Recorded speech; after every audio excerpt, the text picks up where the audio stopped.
ഇരുമിഴിത്താരിലെന്നെ അരുമയായി കാത്തിടേണേ.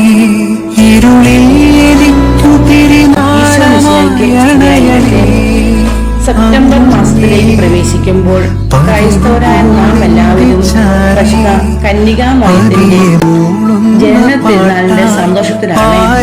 September 1 മുതൽ 8 വരെ മാതാവിന്റെ ജനനത്തിരുനാളിന്റെ ഒരുക്കമായി ക്രൈസ്തവരായ നമ്മൾ 8 നോമ്പ് ആചരിക്കാറുണ്ട്.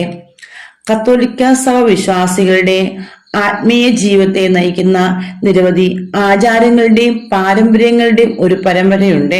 അതിൽ ഒന്നാണ് 8 നോമ്പ്. പരിശുദ്ധ കന്യകാമറിയത്തിന്റെ ജനനത്തിരുനാളിനോട് ചേർന്നതാണ് വിശ്വാസികളുടെ മാതാവായ അമ്മയുടെ ജനനത്തിന് മുന്നോടിയായി നടത്തുന്ന പ്രാർത്ഥനാമയമായ തയ്യാറെടുപ്പാണ് ഈ 8 നോയമ്പ്. മാതാവ് വിശ്വാസ ജീവിതത്തിൽ നമ്മെ എപ്പോഴും കരുതുന്ന മഹത്തായ ഒരടയാളമാണ്. അവൾ അനുസരണത്തിലും വിനയത്തിലും വിശ്വാസത്തിലും സ്നേഹത്തിലും ഏറ്റവും മികച്ച മാതൃകയാണ്. ഇതാ കർത്താവിൻ ദാസി, നിന്റെ വചനം ഇനി നിറവേറട്ടെ എന്ന അമ്മയുടെ വിശ്വാസ വാക്കുകൾ നമ്മുടെ ജീവിതത്തിനും മാർഗദർശനമാണ്. 8 നോമ്പ് കാലത്തെ ഉപവാസം, പ്രാർത്ഥന, കാരുണ്യ പ്രവർത്തനങ്ങൾ എന്നിവയിലൂടെ ആത്മീയ ജീവിതം പുതുക്കുവാനും നമ്മുടെ കുടുംബങ്ങളിലും സമൂഹത്തിലും സമാധാനം വിതറാനും നമ്മെ അമ്മ വിളിക്കുന്നു.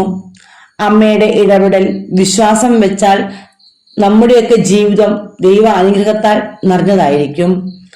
മാതാവ് തന്റെ ജീവിതത്തിലൂടെ കാണിച്ച പോലെ ദൈവത്തോടുള്ള വിശ്വാസവും മനുഷ്യരുള്ള സ്നേഹവും നമ്മൾ പ്രായോഗിക ജീവിതത്തിലേക്ക് കൊണ്ടുപോകണം. അതുകൊണ്ട് ഈ 8 നോമ്പ് നമുക്കെല്ലാവർക്കും ആത്മീയ പുതുക്കലിന്റെയും അനുഗ്രഹത്തിന്റെയും മാതാവിന്റെ കരുതലിന്റെയും കാലമായി തീരട്ടെ. അമ്മയുടെ മാതൃക പിന്തുടർന്ന് വിശ്വാസത്തിൽ ഉറച്ചു നിന്നുകൊണ്ട് ദൈവത്തിന് പ്രിയപ്പെട്ട മക്കളായി ജീവിക്കാൻ നമുക്കാകട്ടെ.